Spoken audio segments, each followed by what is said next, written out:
Looks like the numbers have settled down. Evening. My name is Don Baker and I manage the Environment and Heritage team at West Sussex County Council and lead on the development of the local nature recovery strategy for West Sussex.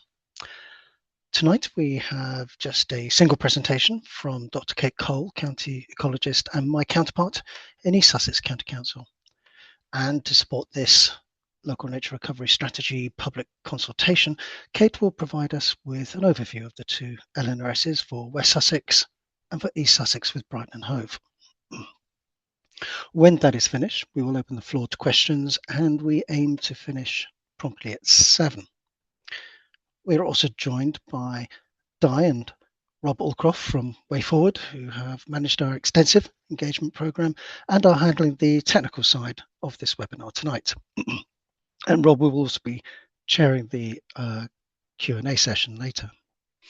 This is also a good opportunity for me to introduce Ben Rainbow, newly appointed County Ecologist for West Sussex County Council, who will be taking the West Sussex Local Nature Recovery Strategy forward from this development phase and into the delivery phases. And finally, although not here tonight, I'm obliged to acknowledge the Sussex Biodiversity Record Centre, without whom we would not have been able to produce any of the mapping and analysis that you see within this consultation and this evening, and Julie Middleton of the Sussex Nature Partnership, who has provided extensive consultant support throughout the development of the two LNRSs. So this is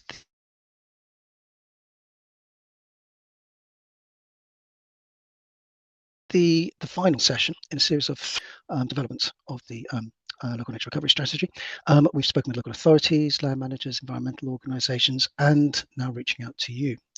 We've chosen to speak with you at this stage because some of you manage or influence land and habitats directly, whether personally or professionally. You hold valuable local knowledge, and that insight to date has been important in the development of the LNRS. We want to hear your concerns, whether about the priorities we've set, the evidence we've used, or how the strategies might affect you or your community. And we're here, of course, to clarify anything that's unclear. But most importantly, we want your views and encourage you to respond to our consultation.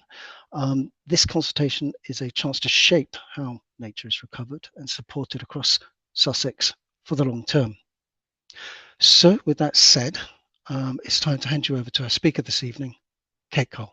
Over to you, Kate. Thanks, Don, and hello, everybody. I'm Kate. I'm Don's counterpart in East Sussex, so I'm leading on the strategy that covers East Sussex and Brighton and Hove. Can I have the first slide, please, Di? Just a little bit of housekeeping before we get started. If you have trouble seeing the slides or you can't hear us very well, please put something in the chat and Rob will do his best to help you in the background.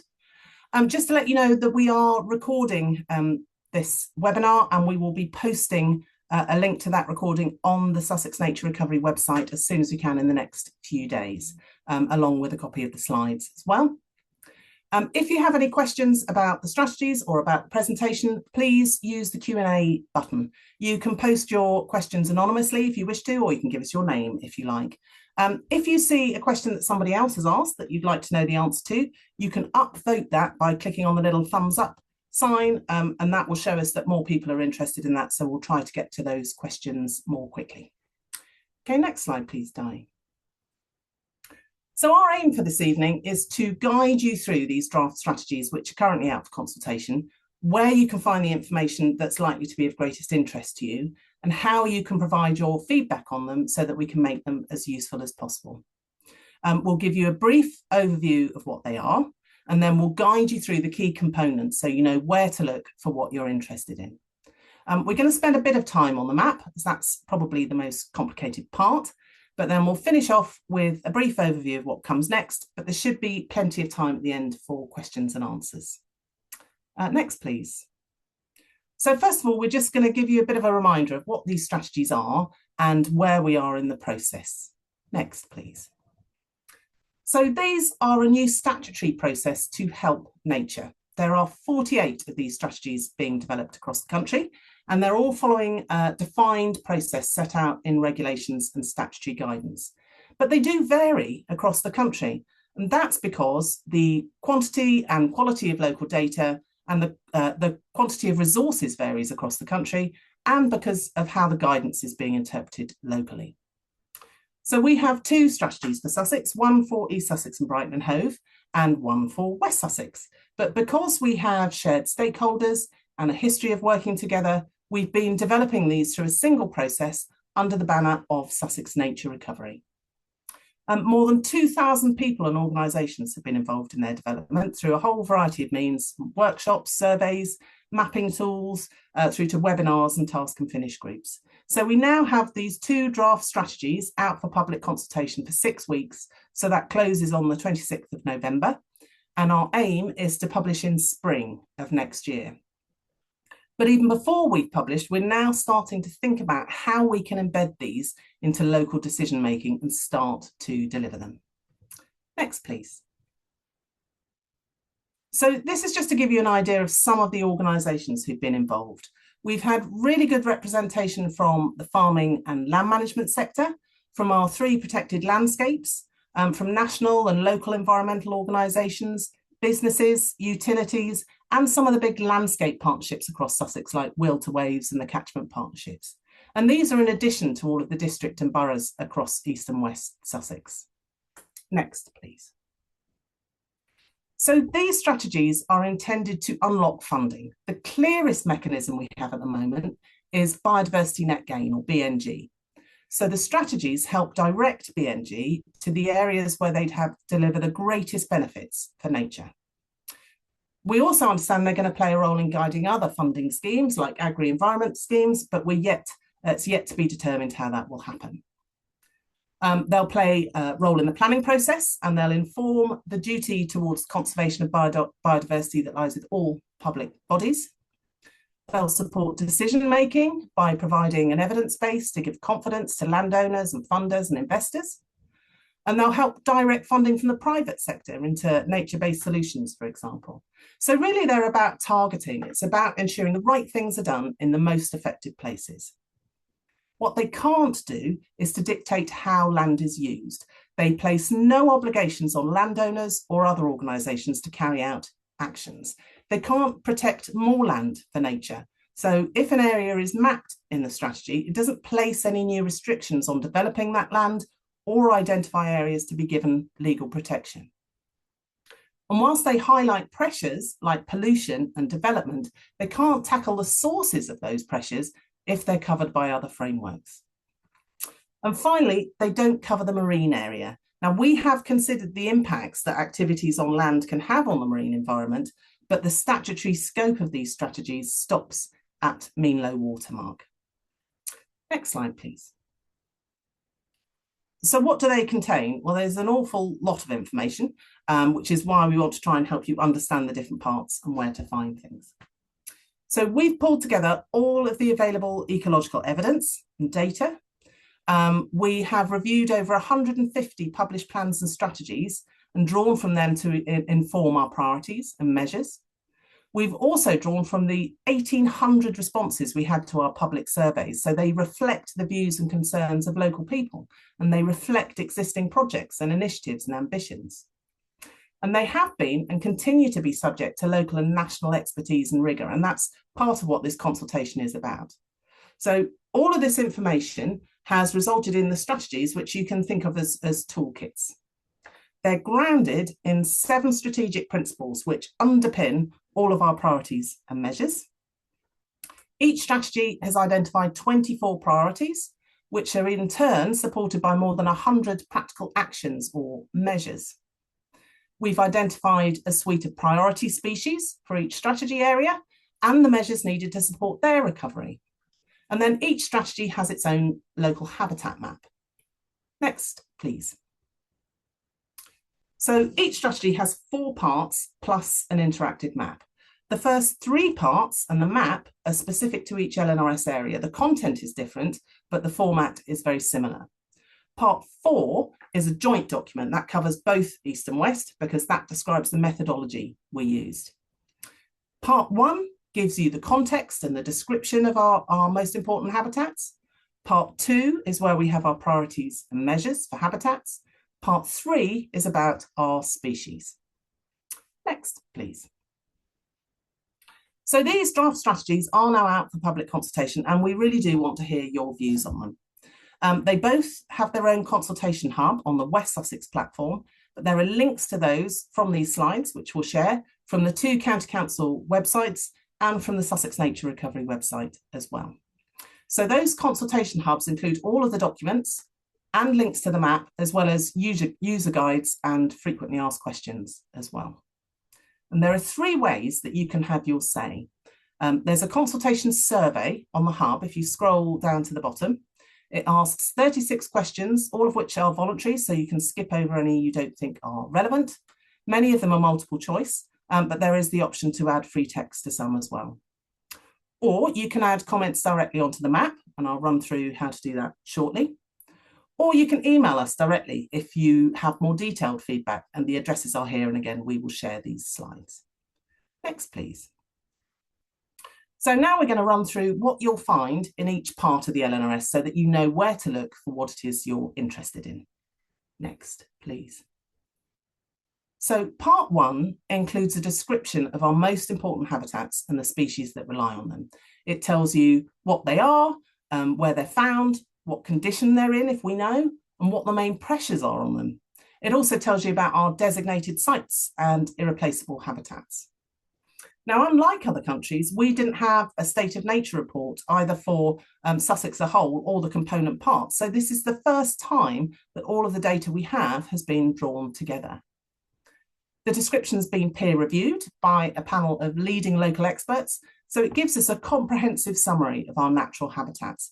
And importantly, it gives us a benchmark against which we can measure progress and future trends. Next, please. So part 1 also recognises that we're not starting from a blank canvas. There's already a huge amount of amazing work that's going on across Sussex for nature recovery. Some of this is at the landscape scale, like the work of our protected landscapes and movements like Will to Waves. Some of it is related to specific sectors, like farmer clusters. And a lot of it is being done at the local level by parish and town councils, community groups, charities, and even individuals. And we give some examples of local action from grassroots projects and groups drawn from our surveys. So the strategies provide a framework for all of this existing work, and they recognise that it's this action that gives us the building blocks for nature recovery. And it acknowledges the contribution that hardworking individuals and community groups and local councils are already making. But it gives us all actions that we can rally behind. It helps us see how our work fits into a bigger picture and makes a difference. Next, please. So within part 1, we also summarise the key opportunities for nature recovery, and these are summarised on maps that look like this. So these are based on natural character areas, so they take account of the underlying geology and landscape. But they also draw from protected landscape management plans, biodiversity opportunity areas, and the review of published plans and strategies, including local and neighbourhood plans that I mentioned. So it reflects a consensus of the high-level spatial priorities for nature's recovery in our area. And it's been a really important foundation for the mapping of our measures. Next, please. So that's part 1. Part 2 is the real meat of the strategy. And one of the first things in this part is a set of 7 strategic principles. So these underpin everything and guide the application of our priorities and measures. These describe the key issues for nature in Sussex and how we need to address them. They set the scene, they describe how we need to act and what we need to do. They highlight that changes may be needed to our current system. So, for example, our designated sites aren't necessarily in good condition. Is there more that can be done? And they underscore the breadth of action needed. It's not just about habitat creation. It's also about looking after what we have and making it better. It's about improving access to nature, especially in urban areas. And it's about supporting and championing our local farmers. Next, please. So we then set out our priorities for nature recovery. These are the habitat types or features that Sussex is really important for and that we need to support for their recovery. So the example here is to create new woodland where this supports connectivity, biodiversity, ecosystem services, and landscape character. So ecosystem services are essentially the benefits that a healthy natural environment delivers, like carbon storage, for example. Now, each of these priorities comes with a series of outcome statements. So that's a little bullet point. There's just one of them there under the priority. These give us a direction of travel. What should we be working towards in the short to medium term? What does success look like? We recognise that priorities can be about more than just single habitat types. So we also have priorities for nature networks. These help recognise and support the recovery of our habitat mosaics and our nature corridors. And we have a priority for nature health and well-being. So this acknowledges the link between access to nature and health. Next, please. So each of these priorities then has a series of measures, and these are the actions that can be implemented to deliver the priorities, and this is what they look like. So each one has a code, then the measure itself, whether it's mapped or unmapped, because we couldn't map all of them, and the icons illustrate the wider environmental benefits they provide. We give some examples of how they could be implemented and where they could be implemented. Now, that's really important if we couldn't map something for whatever reason. And we've added in links for extra information like case studies and best practice or examples of alignment to funding, if we know. Now, most of these are core measures. In this example, to establish new orchards, including community orchards. But there are additional actions that fall outside the scope of the strategies, but are still really important. And we wanted to capture these, so we've listed them as enabling measures. So for this example, an enabling measure would be to support communities to create new community woodlands, particularly in areas targeted for funding. So these measures take the strategies from the high-level priorities down to the on-the-ground actions. Now, a lot of these priorities and measures overlap. So within part 2, at the end of the measures section for each priority, we've also listed the other measures which do overlap. So can contribute to their delivery. So if we stick with the same example, some of the farmland measures around agroforestry could help to deliver this woodland priority. Next, please. So part 2 is primarily about habitats. Part 3 is effectively the same, but for species. So we started with long lists of about 900 species of conservation concern for each LNRS area. The Biodiversity Record Centre then collated all of the records that we have for each of those species. We took those lists and we consulted with local experts so that we could establish which of those should be prioritised for both East and West Sussex. And we ended up with 160 priority species for East Sussex and Brighton and Hove, and 163 for West Sussex. So these are the most important species for our areas that need support over and above those in part 2 that will help their habitats to recover.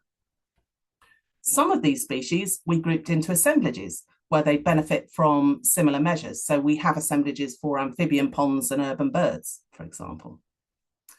Again, this gives us the most up-to-date and comprehensive analysis of species for Sussex, which has been rigorously reviewed by leading species experts. And as for the habitats, it gives us a benchmark against which we can monitor progress and future trends. Next slide, please. So this is a very busy slide, but it has got pretty pictures. Sorry about, well, it's not sorry for the pretty pictures.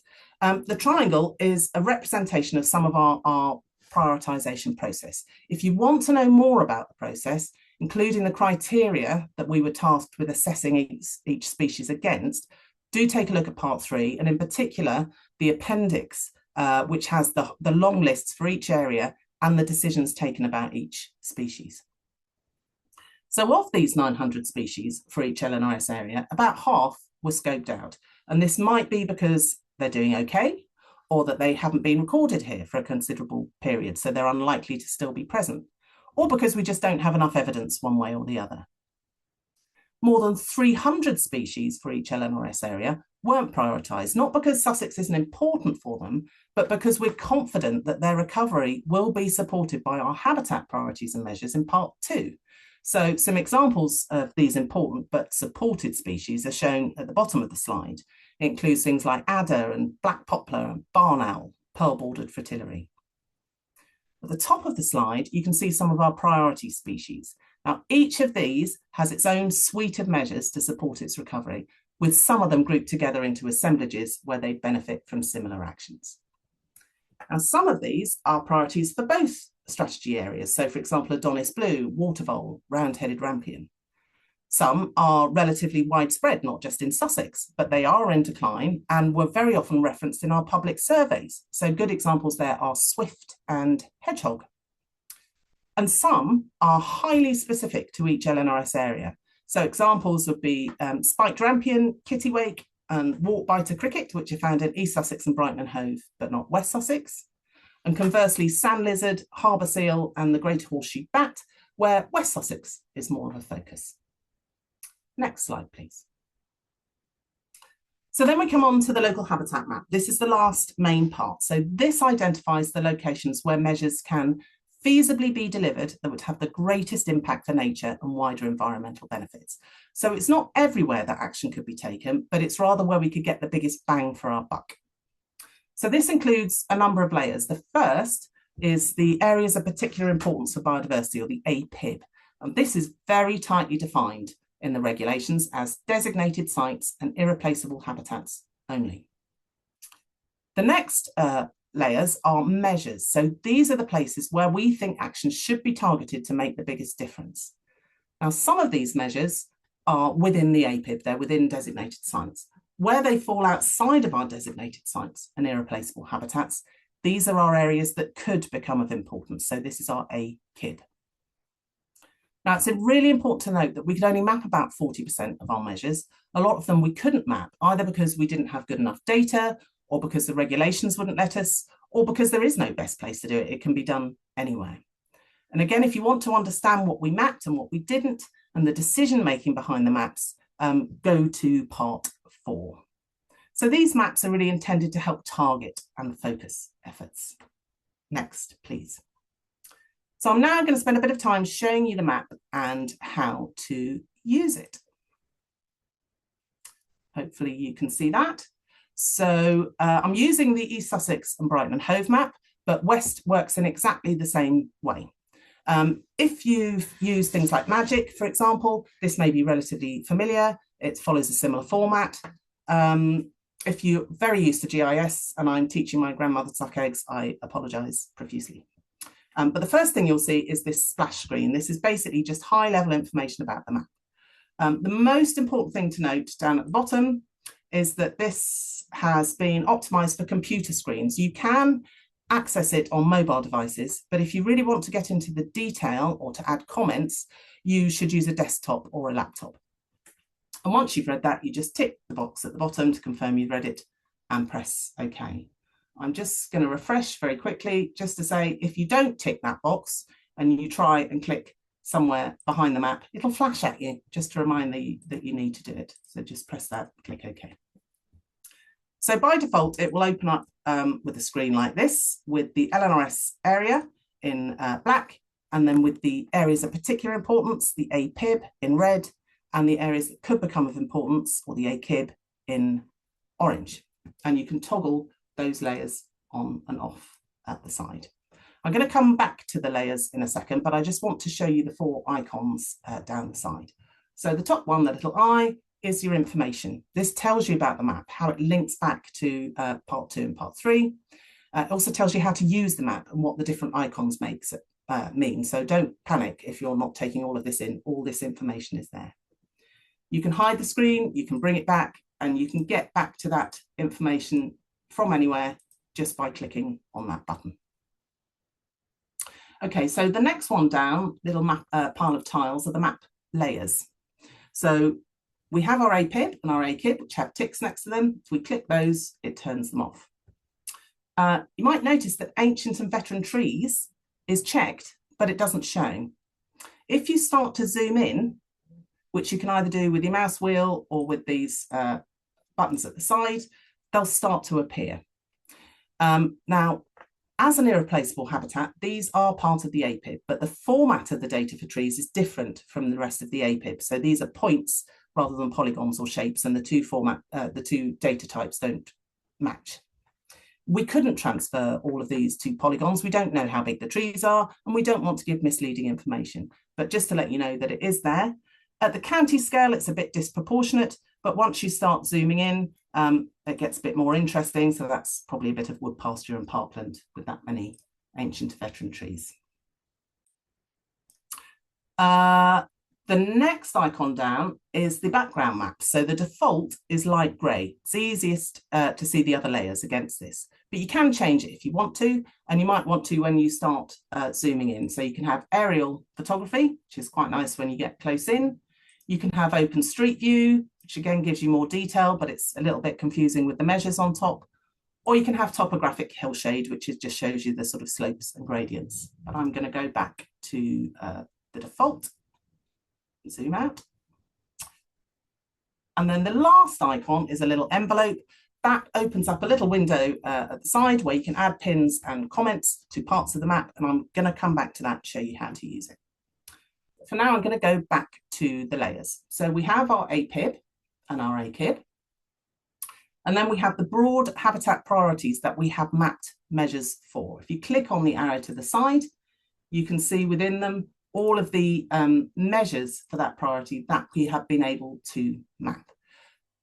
You can turn them on and off again if you want to, but you won't see them until you click on that priority at the top. The priorities are colour coded, so they link back to part 2. So woodland, hedgerows and scrub is green, as it is in part 2. And if you zoom in, you can see that they've all got different symbols. And the legend is here. So that's orchard, for example. The little crosses are, what are the little crosses? Create new woodland. The vertical lines are gill woodland, for example. I'm just going to turn that off for the time being.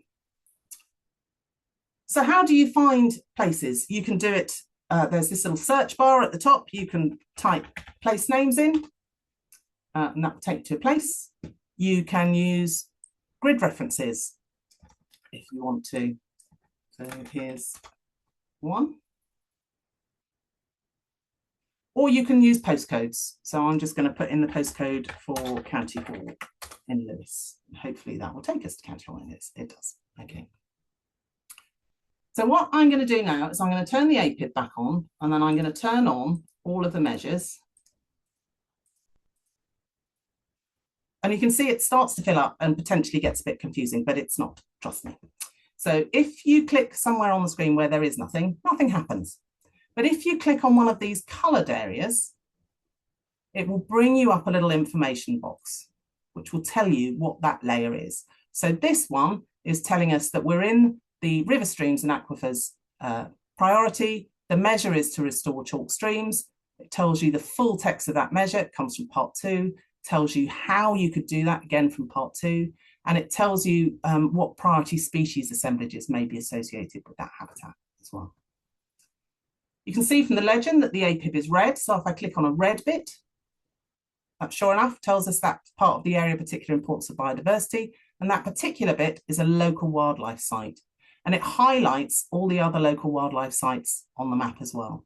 If I click on this bit, again, it's part of the APIB, but that's a SSSI, and it highlights the other SSSIs. If I click somewhere like this, where there are lots of overlapping measures, you'll see that up in the top right-hand corner, it'll say 1 of 9. So there are 9 layers overlapping at this point. Now, you can move through them using these arrows. So we can see it's a local wildlife site, it's a local nature reserve, but there's all these measures that could be implemented there. Or you can click on this box and choose which one you want to go to get the information. Okay, so that's how you work around the map, but you don't have to look at all the measures at the same time if you don't want to. So now we're going to try and add a comment. So we click on the little envelope and it brings up this screen, and I'm going to take us to the same place. So again, you have a little search bar. Oh, I don't want to go there. Don't even know where that is. There we are. County Hall. I'm particularly interested in this little bit here. It tells us it's a local wildlife site, and the recommended measure is to increase habitat in existing green spaces. So this is the cemetery next to County Hall, where it's very nice to go for a walk at lunchtime and eat sandwiches and what have you. But I want to make a comment about this. So first of all, we find exactly where it is on the map. Now, it's not in County Hall, so you can move the map around. It's this bit here, get it where you want, and then click on it and it'll drop a pin. And then there are 3 simple questions that you can answer. What's your relationship to the site? You an owner or manager, advisor or project manager, or other? So I'm a user, I like walking there. What type of comment would you like to make? And again, there's a choice of 4. So you disagree with something or you don't like it, you agree with it or you like it, you'd like to suggest an action that's not currently mapped, or you'd like to make a general observation. So I'm going to make a general observation. And I'm going to say, oh, what am I going to say? There are lots of wildflowers and wax cats, for example. And then we can look at that and say, well, is there something that we need to map? You can add extra information. So a place name, for example, that might be more useful when you're sort of up in the rural areas where it's not quite so obvious. And if you've got a specific comment that you would like us to get back to you about, you can add your email address in here as well, so that we can contact you. And then you just press submit, which I'm not going to do at the moment because that's rubbish. When you press submit, those pins will disappear. It will not be publicly available, so your comments won't be there for everybody to see, or your email address, but we as in the LNRS team will be able to see them, so don't panic. Okay, we're now going to go back to the slides. And I just want to round off by reminding us what these strategies intend to do and how they could be used. So could I have the next slide, please? So how can these strategies help us to help nature? Well, they show what the priorities for nature are in your local area. So you can use them to find actions you could take forward. It could be new projects or expanding on existing activities, either as a group or individually within your own homes and gardens. They can help support funding applications from a range of public, private and voluntary sector sources. And they serve as a benchmark against which we can start to monitor trends and recovery efforts. They're a new source of evidence for local planning and decision making, that they give us a wider context and a mechanism to coordinate action at all scales, from landscape to hyperlocal. And they provide a clear single set of priorities and actions that we can all rally behind, that we can seek funding for and work together to deliver, and help show how your actions, my actions, no matter how small, could make a contribution to the bigger picture. Next, please. So we've taken all this information and used it to draft these strategies, which are essentially toolkits. We need to start thinking about how to put it into action. These aren't delivery plans. So the first stage is obviously to get these published, and that's why we're asking you to respond and help us shape these. And our aim is to publish in the spring. The responsible authorities, so that's the 2 county councils, are being given a statutory role in supporting and enabling delivery. So we're trying to establish how best we can do that locally. It's about rallying everyone around the strategies. It's about embedding them in local planning. It's about identifying and developing those high impact projects that will start delivering these priorities. And then we can share learning and best practice from them. Next, please. So what's in it that relates to you? Well, where they were published, neighbourhood plans were reviewed to inform the priorities, as were the hundreds of responses that we had to our surveys. Now, we weren't able to include designated local green spaces from neighbourhood plans in this first iteration, but we would like to do that in the future. And if you added projects to our interactive mapping tool, we will have tried to accommodate these. We hope that many of these measures will be relevant to you. So, for example, those relating to community level green spaces and corridors, and that lots of things in the written measures will resonate with you. So, for example, planting community orchards or wildflower strips, or installing bird and bat boxes. But more than anything, these strategies give us a reason to think about what we all can do, how we can coalesce action for nature's recovery. Next, please. So please do respond to this consultation before the deadline. If you are a community group or an organisation, there is a communications toolkit. There's a link to where you can download it from these slides. Help us spread the word, help us promote this strategy so we can hear from as many people as possible. And just to let you know that for those who don't have digital access, you just need to go into their local library and there'll be support for them there as to how to access them. Next, please. So that's the end of the presentation. The panel is going to come back and join me now, and we can start working through any questions we've had. Rob, do we have any questions? Thank you, Kate. Yes, we do have some questions. First up, if we're ready to dive in, is how can we, the Kent and East Sussex Railway, contribute more to nature through our Long Green Corridor? We are already working with Kent County Council. Don, can I ask you to come in on that one? Okay, I'll make a start. So yes, you are custodians of a unique linear landscape there, and the Kent and East Sussex Railway is well placed to support nature recovery.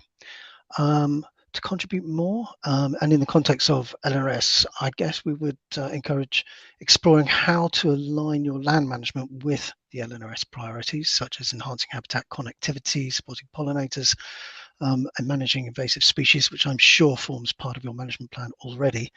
And I suspect you're also working with local conservation groups and landowners to extend biodiversity benefits beyond your boundaries.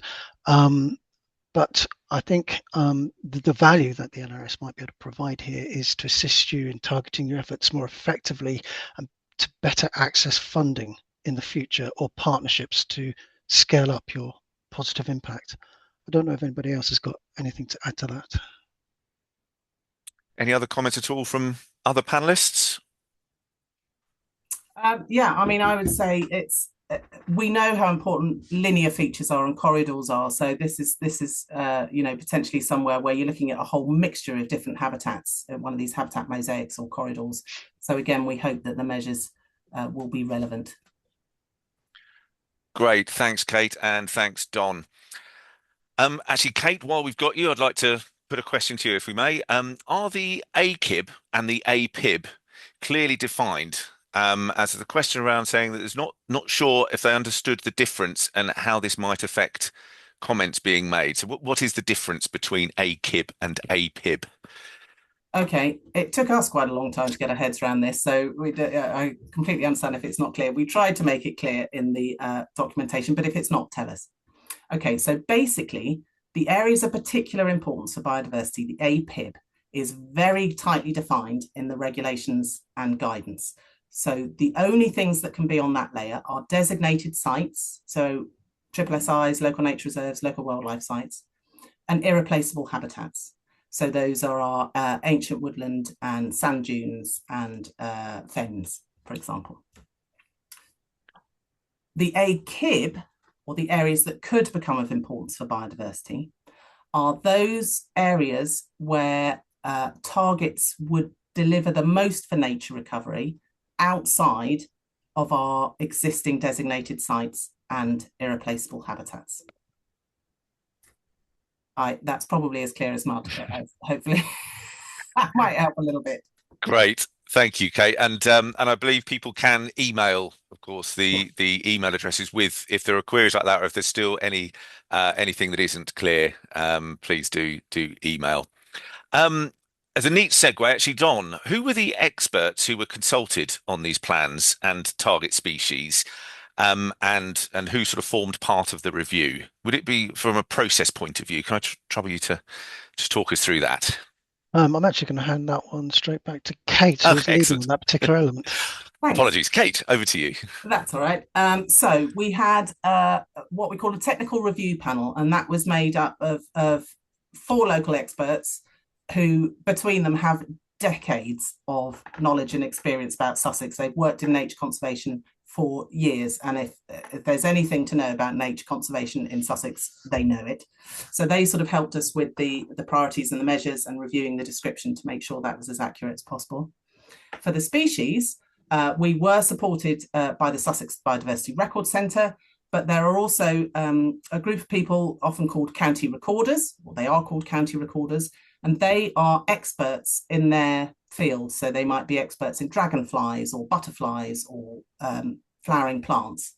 And they validate and verify every single record that comes into Sussex to make sure it's accurate. So again, if there's anything to know about species, they know it. So they were the people, along with national experts as well, who helped us with our priority species. Great. Thank you very much. There's a question here around an SSI. There's nothing located close to Seaford Local Nature Reserve, SSSI. the Heritage Coast, National Trust and SDNP, they're not in the map. Is that the case that they're not in the map, and is there a reason? Do you want me to take that one? Yes, please, Kate. Yeah. Okay. The SSSI will be on the APIB because it's a designated site, so it will be there. And I'd be amazed if there aren't some measures within it. Potentially, part of the reason why there might not be measures in it is the regulations told us that we shouldn't be mapping measures inside designated sites because they're already supposedly being supported. We pushed against that, and we have chosen to map measures in some of our most important designated sites, so particularly those that are internationally important. But yeah, it'll be on the APIB, but it won't necessarily be on the AKIB. Great, thank you. I'd like to put one over now to Don and Ben, please. Will developers be using this tool to contribute funding for biodiversity net gain, or will that go through the local planning authority? Ben, do you want to come in on this one? Good question. It will incentivise biodiversity net gain in areas of the LRNS where they're basically doing the measures that have been identified. I'm not sure the developers will get more money from it. It's more a case of the units are worth more, so that they can, whoever has the units, such as a habitat bank, would be able to potentially sell more units or create more units. Great, thank you. And a question now to the whole panel, anyone who wants to come in on this. Are undesignated sites included? Himalayan balsam is swamping our native marginal plants in the Cuckmere catchment. What group may be interested in tackling this very invasive plant? There may be two questions in there. So are undesignated sites included? Okay, I'll have a go at that. This is again part of so the APIB, according to the regulations, is just designated sites and irreplaceable habitats. But we know that there are places of particular importance of biodiversity that aren't necessarily designated.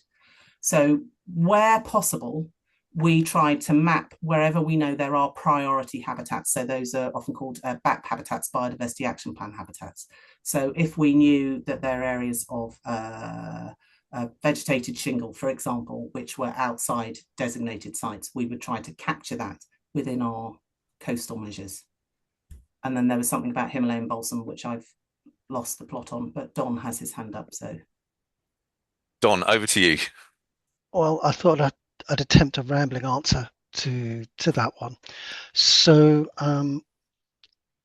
absolutely right. It is incredibly invasive, so much so that it is listed as an invasive alien species legally. There is a national strategy to try and control it, but it's of course down to local interest groups invariably to try and tackle it. In terms specifically for the Cuckmere Haven, there's no specific group there that I can think of that is trying to tackle specifically Himalayan balsam, but it is part of the national park, I believe, in that area. So it is possible that they could be engaged with to provide some level of assistance. Great. Thank you, Don. And thank you, Kate. Again, another one I'm going to put to the whole panel. Are there targets for the habitat actions? And if so, are they composed of what you know or hope will be delivered over the planned timescale, or do they leave room for a bit of aspiration too? Anyone may speak. shall I have a go? Please, yeah. There are and there aren't. So this is meant to be a strategy. It's the kind of high level aspiration for what we want. It's not a delivery plan, so it doesn't set targets as such. But one of the reasons that we included those outcome statements at the beginning of all our priorities was to help us say, you know, what does success look like? What should we be aiming towards? So we've got the start of a kind of monitoring plan, a delivery plan, a targeting plan, if you like, within the outcome statements, but that we need to kind of develop further and flesh out as we move into the delivery phase. Great, thank you. And may I just come back to Ben with a clarifying question? What is a habitat bank that you mentioned? Please, could you just explain that, just describe that for us? No problem at all. I should have done that at the time, so I do apologise. A habitat bank is somewhere in Sussex or anywhere in England where someone can apply to create biodiversity units that would be basically classed as off-site units. So, for instance, if a development happens and it is built on a greenfield, then they would need to create 10% biodiversity net gain as per requirements under planning. If they can't do that on site, then they may look to buy units from off-site. And a habitat bank it could be a landowner who has registered with Natural England and DEFRA and the government to sell units effectively. So open market. Great, thank you for that, Ben. So again, to the panel, how is the Dark Skies Reserve project, which 8 or more parishes have been working towards for the past 2 years, how has that fed into the mapping? Don, over to you. I'm just going to make a start on this one. So dark skies are relevant indirectly in that the core principles of dark skies align with those within the LNRS. Of course, they enhance species by reducing light pollution with its consequent impact on breeding success and so on. But at this stage, I believe we were unable to map them as they sit outside of the legal scope of the project, and the project is very much focused on habitats. So this sits almost as a beneficial action to take that benefits multiple habitats. Kate, can you clarify any further? I was thinking you did a very good job. I think this is one of those things that we looked at and we couldn't tie it specifically to habitats. As Don says, it kind of covers multiple habitats and often species. We do kind of pick it up to a certain extent within the species measures, because there are obviously some of our priority species, things like bats and dormice, which are nocturnal and benefit from certainly dark corridors, dark zones. So we kind of pick up on it a little bit there, but it was one of those things that we couldn't capture properly through the regulations, and we couldn't map it even if we wanted to because it's too broad brush. Great, thank you both. So to the panel, and I will take as many questions as you like that open like this. Very impressed with all the work and engagement so far, so thank you very much for that feedback. Are you able to say how you will continue to promote LNRS post-publication and encourage uptake through other organisations becoming allies with you to support comms, etc., and also to help capture work taking place in support of LNRS to assist with monitoring objectives? Don. Thank you very much for that question, and Rob and Di will be very pleased to receive that question as they were leading on the engagement throughout this process. At this stage, our primary focus is to get the LNRS over the line, to get it published. However, we are talking about delivery. We are speaking with DEFRA about what delivery will look like, and of course that will, as we work that project plan up, that will include an engagement strategy too. More broadly, we will be charged with by the government to lead and convene a partnership focused on LNRS delivery. We will be expected to make links with other parts of our authorities and other local planning authorities operating in this sub-region to promote the use of LNRS in their decision making, identifying, developing and publicising projects that will contribute to LNRS delivery is a core request, and of course tracking activities or projects that are delivering LNRS priorities. But as I say, conversations on the detail of what that looks like are ongoing, and in fact we are actually meeting with DEFRA to discuss this very issue next week. Great, thanks, Don. And to Kate, Kate, can I just add yeah. to that? Just to say that so we have across Sussex, we have a Sussex Nature Partnership, which brings together a lot of the people involved in the local nature recovery strategy, plus a lot of other organisations like Butterfly Conservation and CPRE and all sorts of people like that. And Julie Middleton has been absolutely instrumental in helping us to develop these two strategies, and she's effectively the lead for the Sussex Nature Partnership. Part of our plan for delivery, if you like, is to help continue to support the Nature Partnership and to extend its reach so that we can reach more organisations and we can again help them sort of get behind this. We all need to get behind this and to start making it happen. Great, thank you. And a connected question here. So which bodies are responsible for delivery and would be held to account for it if it's not a delivery plan? Is there an answer to that question? No, unfortunately. It's in reality, so the responsible authorities, the two county councils, are being given a role to support delivery, which we're trying to work out what that means, but not to actually deliver it. And we can't, effectively. There is no direct funding to deliver it, and we don't have the authority to deliver some of these things. You know, some of it is that falls within the hands of other organisations. But it's about this supporting delivery. It's about bringing people together and saying, okay, if that's a priority, then we need to speak to that organisation and encourage them to do this particular thing. Don, you can probably say that more clearly than me. No, I just wanted to add that ultimately, in terms of being held accountable, that's DEFRA. This is a DEFRA-led initiative with 48, as Kate outlined earlier, 48 responsible authorities around the country, each working on their nature recovery strategy to develop a nationwide network. They're the ones that will have to justify the success or otherwise, but they will be leaning very heavily on us, and they are supporting us. They are supporting us on this duty that Kate's just outlined to support delivery of others. Great, thank you.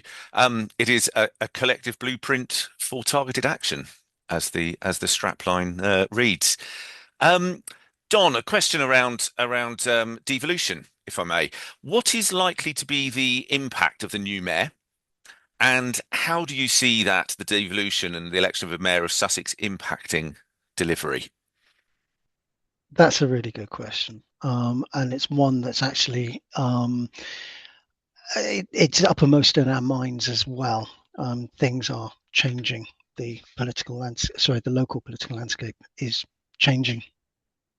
So this is what we know so far. Once the mayor is in place, through the devolution white paper and the expectations of DEFRA that have been made clear to us so far, the mayor's office will take responsibility for delivery and all future reviews of the local nature recovery strategies. So as we progress into next year and beyond, the two local nature recovery strategies written by the two responsible authorities within Sussex will become operationally one strategy until it's reviewed in a few years' time, when those two LNRSs will combine, and the mayor's office will become the single responsible authority for the whole of Sussex, including Brighton and Hove. Great, thank you. Another process question around the LNRS. Will the consultation inputs from stakeholders be made transparent in the public domain? Yes. I don't think we've quite worked out how to do it yet. I don't think we're going to be publishing, we've looked at what other responsible authorities have done, and some of them have published every single response they've had, albeit redacted. We may do that as an appendix. I think what's most likely to happen is we'll have one of these, you said, we did. So, this is what people said about it. This is what we've done about it. But yes, we will provide, we will say what we've been told, what people felt about it, and what changes we've made. Great, thank you. And Kate, another one most likely for you, I think. How does the new Living Coast biosphere expanded footprint and renewed designation intersect? Okay, so that's very new, isn't it? The renewed designation. The biosphere is one of those things that it's not a designation that was listed in the ones that we could have as an area of particular importance for biodiversity or an APIB, but it's a really useful delivery mechanism. So it's one of those things that's helped us target measures. So, you know, we know a lot of it's about chalk grassland and rain gardens and coastal habitats and things like that. So if we've got, if we know that we have an initiative like the biosphere, which is more likely, things are more likely to be delivered in those areas, we can use it to help target things. So the fact that it's been extended, that's literally only just happened before these maps. We will see what we can do, see if it makes any difference to our mapping as we review it. Great, thank you. And continuing on in the theme of this, like someone's looking at the map this evening, and the Heritage Coast National Trust land, the SDNP land in Seaford is not marked as APIB. Do you have any? Is there any sort of comment on that from anyone on the panel? I think we may have answered this one before. If it's triple SI or local nature reserve or local wildlife site, which a lot of that is, it is captured in the APIB. Heritage Coast isn't one of those designated things, but I think all of the Heritage Coast is within the triple SI anyway, so it should be on the APIB. Great, thank you. Apologies if that's duplication. Right, next up, are you working with the ancient tree inventory? Shall I take that one again? Yes, please. Yeah. So yes, so that the little dots on the map come from the ancient tree inventory, which is effectively managed by the Woodland Trust. So that's where that data has come from. So all the data that we've used for the maps comes from various different places, and that is absolutely where that came from. And as I suspect I know who wants asked that question, that inventory isn't comprehensive. It only, you know, I think it's only about a quarter or a third of the trees that are actually within that inventory. So hopefully when we come to the next iteration, we will have captured more and we will be able to show those on the map. Don. The only thing to add is that the Woodland Trust have been very helpful in the development of this LRS and sit on our working group as well to advise us. Brilliant. Thank you both. I think we've probably got time just for one last question and then we'll need to wrap up. So just before I ask the question, just to let everyone know that we have quite a lot of questions come in the latter part here. We'll sweep everything up and make sure that everything is answered and published. So if your question didn't get answered live here tonight, it will be answered after the event and posted on the website in the FAQs. So just lastly for this evening, there are many local access forums that focus on access and rights of way, etc. How can they help support you and this project? Kate, I suspect this is coming to you again. Okay. Again, where we have known about them, we've used that to help target delivery. So if we know that there's an active group that's doing something to do with nature recovery, then we have been able to use that to say, okay, there's a pretty good chance that something's going to be delivered here. So we've used it to help target, but we haven't necessarily captured everybody because we don't know. If you are in a local access forum and you are doing something in particular for nature recovery, please let us know through the consultation and we will see what we can do to capture that in the map. Brilliant. Thank you very much, everyone. So I'd just like to thank the panelists for those comprehensive answers and thank you to all the attendees for submitting these brilliant questions. So thank you and back to Don, I believe. Thank you, Rob. And as Rob has just inferred, it is now time to draw this session to a close. And as he said, for those unanswered questions, we will answer those and write them up and get them onto our website. So with that, it just leaves me to say thank you to my colleagues, especially Kate Cole for presenting and taking some of those really difficult questions, and Ben with his assistance with the Q&A, and of course, Diane Rob sweating away in the background. And thank you to you all for your questions, for giving up your time this evening. And we hope we will hear more from you soon as part of the consultation. Good night.